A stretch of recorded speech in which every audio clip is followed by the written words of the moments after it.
राधे राधे भक्तों, आप सभी का इस पावन कथा श्रवण में हार्दिक स्वागत है। कहा जाता है कि कलयुग में भगवान का नाम एकादशी व्रत और भगवान की कथा का श्रवण मनुष्य के लिए सबसे सरल और श्रेष्ठ साधन है। जो भक्त श्रद्धा और विश्वास के साथ एकादशी की कथा सुनता है, उसके जीवन के अनेक कष्ट दूर हो जाते हैं तथा भगवान श्री हरि की विशेष कृपा प्राप्त होती है। भक्तों, आज हम पुरुषोत्तम मास में आने वाली परम पुण्यदायिनी, पापों का नाश करने वाली, दरिद्रता को दूर करने वाली और मोक्ष प्रदान करने वाली परम एकादशी की महिमा और पावन कथा का श्रवण करेंगे। आप सभी से निवेदन है कि कथा को एकाग्र मन से सुने, बीच बीच में भगवान का स्मरण करते रहे और अंत तक कथा अवश्य सुने, क्योंकि शास्त्रों में कहा गया है कि जो भक्त श्रद्धा से कथा का श्रवण करता है उसे यज्ञ, दान और तीर्थ स्नान के समान पुण्य प्राप्त होता है। भक्तों, अब प्रश्न उठता है कि एकादशी माता का जन्म कैसे हुआ। शास्त्रों में एक अत्यंत दिव्य कथा वर्णित है। सतयुग में मूर नाम का एक भयंकर असुर था। उसने अपने बल और पराक्रम के अभिमान में आकर देवताओं को पराजित कर दिया। सभी देवता भयभीत होकर भगवान शिव के पास गए और उनसे रक्षा की प्रार्थना की। तब भगवान शिव ने देवताओं को भगवान विष्णु की शरण में जाने का उपदेश दिया। सभी देवता क्षीर सागर में भगवान विष्णु के पास पहुंचे और मुरासुर के अत्याचारों का वर्णन किया।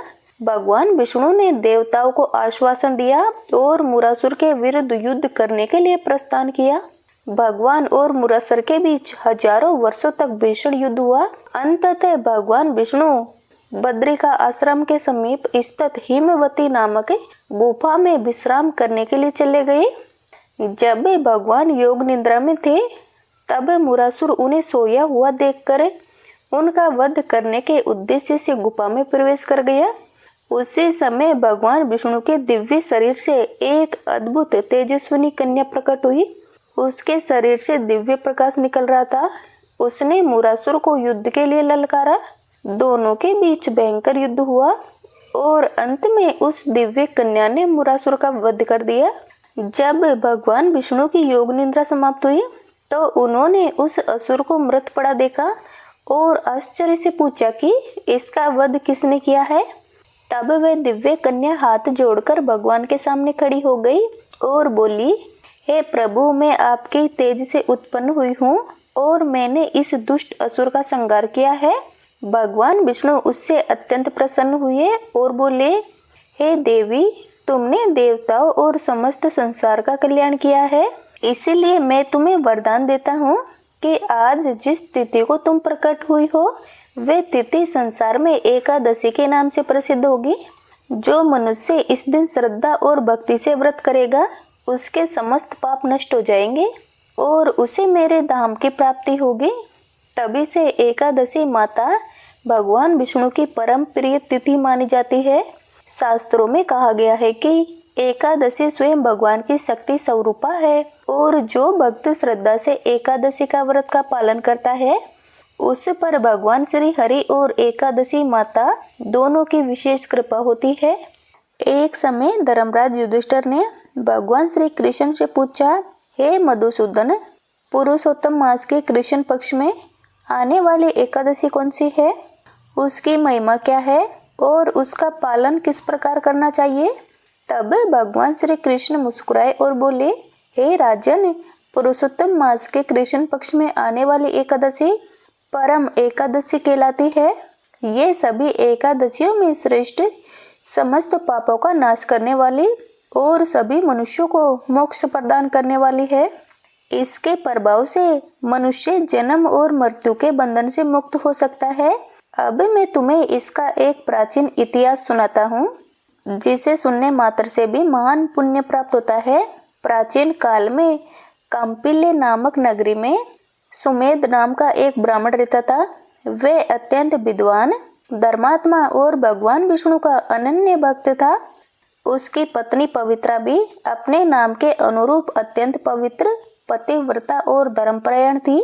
दोनों पति पत्नी का जीवन भगवान की भक्ति में बीतता था, किंतु पूर्व जन्म के कर्मों के कारण वे अत्यंत निर्धन थे। उनकी झोपड़ी टूटी फूटी थी, वस्त्र भी उनके पुराने थे और भोजन का भी कोई निश्चय प्रबंध नहीं था। कई बार तो ऐसा होता कि 2-2, 4-4 दिन तक उन्हें भरपेट भोजन तक नहीं मिलता था। फिर भी दोनों भगवान का स्मरण करते हुए संतोष धारण करते थे। पवित्रा अनेक बार स्वयं भूखी रहकर अतिथि को भोजन करा देती थी। उसका विश्वास था कि अतिथि में स्वयं भगवान का निवास होता है। गांव के लोग उनकी निर्धनता देखकर उनका उपहास करते और कहते कि इतनी भक्ति का क्या लाभ, जब जीवन में सुख ही नहीं है। लेकिन सुमेध शांत भाव से उत्तर देता कि भगवान का दिया हुआ हर कष्ट भी कल्याणकारी होता है। समय बीतता गया और निर्धनता बढ़ती गई। एक दिन सुमेध ने अपनी पत्नी की दुर्बल अवस्था देखकर कहा, हे प्रिय, मैं किसी दूसरे देश में जाकर धन कमाना चाहता हूँ। यहाँ रह रहकर हमारे दुख दूर नहीं होंगे।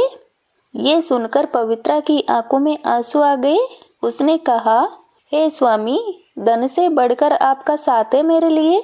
जो भाग्य में लिखा है वह अवश्य ही मिलेगा। यदि पूर्व जन्म में हमने दान नहीं किया तो आज निर्धनता भोग रहे हैं, किंतु मैं आपके बिना नहीं रह सकती। आप कहीं मत जाइए, भगवान अवश्य हमारी सहायता करेंगे। पत्नी के इन प्रेम पूर्ण वचनों को सुनकर सुमेध का हृदय पिघल गया और उसने विदेश जाने का विचार त्याग दिया। कुछ समय बाद एक दिन महान तपस्वी ऋषि कोंडी ने उनके घर पधारे। दोनों पति पत्नी ने अत्यंत श्रद्धा से उनका स्वागत किया। यद्यपि घर में भोजन बहुत कम था, फिर भी उन्होंने अपनी सामर्थ्य के अनुसार ऋषि को भोजन कराया। ऋषि उनकी सेवा और विनम्रता से अत्यंत प्रसन्न हुए। उन्होंने कहा, हे ब्राह्मण दंपति, मैं तुमसे प्रसन्न हूँ, तुम कोई वर मांगो। तब पवित्रा ने हाथ जोड़कर उनसे कहा कि हे मुनिवर, यदि आप हम पर प्रसन्न है तो ऐसा उपाय बताइए जिससे हमारी दरिद्रता दूर हो जाए और हम भगवान की भक्ति करते हुए जीवन व्यतीत कर सके। तब ऋषि कोंडी ने बोले, हे साध्वी, पुरुषोत्तम मास में आने वाली परम एकादशी सभी दुखों और दरिद्रता का नाश करने वाली है। इसका श्रद्धा पूर्वक पालन करने से मनुष्य के अनेक जन्मों के पाप नष्ट हो जाते हैं। इसी व्रत के प्रभाव से कुबेर को देवताओं का कोपाध्यक्ष बनने का सौभाग्य मिला था। इसी व्रत के प्रभाव से राजा हरिश्चंद्र ने अपना खोया हुआ राज्य पुनः प्राप्त किया था। हे ब्राह्मण दंपति, तुम दोनों भी इस व्रत का पालन करो। इसके बाद ऋषि ने उन्हें पंचरात्रि व्रत की विधि बताई। सुमेध और पवित्रा ने पूर्ण श्रद्धा और नियम के साथ परम एकादशी का व्रत आरंभ किया। एकादशी के दिन उन्होंने प्रातः स्नान करके भगवान विष्णु का पूजन किया, तुलसी को जल अर्पित किया और दिन भर हरि नाम जपते रहे। द्वादशी को भी उन्होंने भगवान का कीर्तन किया। त्रयोदशी को उन्होंने रात्रि जागरण करके विष्णु सहस्त्र नाम का पाठ किया। चतुर्दशी को उन्होंने साधुओं की सेवा की और अमावस्या तक भगवान के नाम का स्मरण करते रहे। 5 दिनों तक वे भगवान के ध्यान में लीन रहे। कभी भूख लगती, कभी शरीर दुर्बल हो जाता, किंतु दोनों का विश्वास अडिग रहा। पवित्रा भगवान से प्रार्थना करती, हे नारायण, हमें धन नहीं चाहिए, केवल आपकी भक्ति चाहिए। यदि आपकी कृपा होगी तो हमारे सारे दुख अपने आप दूर हो जाएंगे। उनकी निष्कपट भक्ति देखकर भगवान विष्णु अत्यंत प्रसन्न हुए। एक रात सुमेध ने स्वप्न में देखा कि स्वयं भगवान विष्णु उन्हें आशीर्वाद दे रहे हैं और कह रहे हैं, हे भक्त, तुम्हारी भक्ति से मैं प्रसन्न हूँ, शीघ्र ही तुम्हारे दुख समाप्त हो जाएंगे। कुछ ही दिनों बाद एक तेजस्वी राजकुमार उन दोनों के घर आया। वह ब्रह्मा जी की प्रेरणा से वहां पहुंचा था। उसने सुमेध और पवित्रा के धर्मनिष्ठा, सेवा और भक्ति के विषय में सुन रखा था।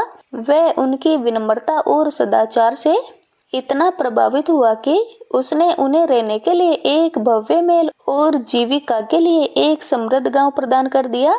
देखते ही देखते उनकी सारी दरिद्रता समाप्त हो गई।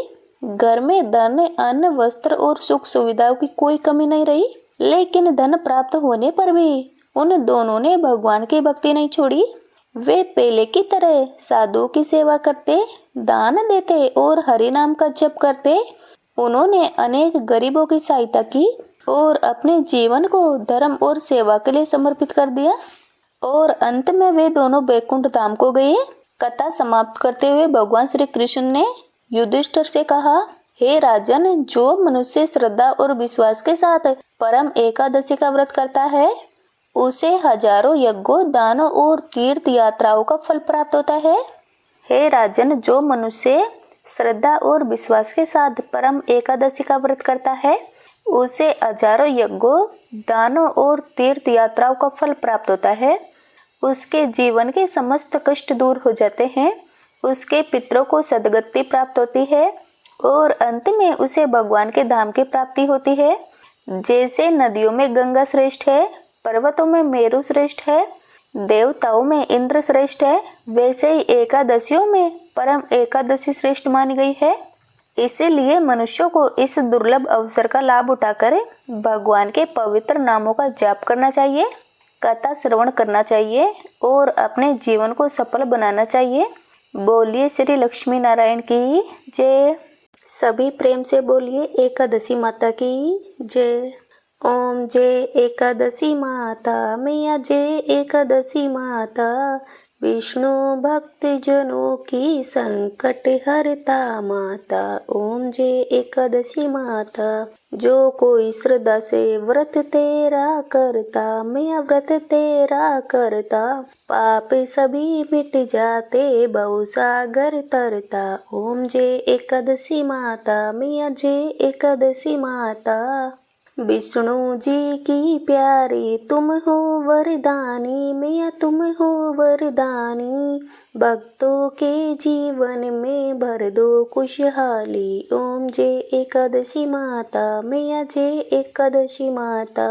निर्जला हो या फिर परमा एकादशी, मैया परमा एकादशी, सबका फल देती हो माता तुम हरसी। ओम जय एकादशी माता, मैया जय एकादशी माता। धूप दिवेद निवेद से जो पूजा करता, मैया जो पूजा करता, धन वैभव सुख संपत्ति घर में वे भरता। ओम जय एकादशी माता, मैया जय एकादशी माता। मन वांछित फल पाकर भक्त खुशी मनाते, मैया भक्त खुशी मनाते, हरि चरणों में जाकर जीवन सफल बनाते। ओम जय एकादशी माता, मैया जय एकादशी माता।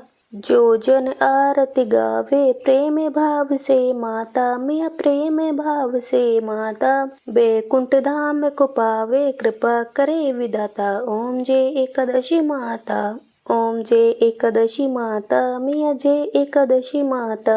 ओम जय एकादशी माता, मैया जय एकादशी माता। विष्णु भक्त जनों के संकट हरता माता। ओम जय एकादशी माता। सभी प्रेम से बोलिए एकादशी मैया की जय, भगवान विष्णु की जय, सभी देवी देवताओं की जय। तो प्रिय श्रोताओं, ये थी एकादशी माता की संपूर्ण व्रत कथा और आरती। आशा करते हैं आपको बहुत ज्यादा पसंद आई होगी। ऐसी कथा और धार्मिक वीडियोस के लिए हमारे चैनल को अभी सब्सक्राइब करें, वीडियो को लाइक करके कमेंट में माता एकादशी की जय अवश्य लिखें। मिलते हैं अगले वीडियो में।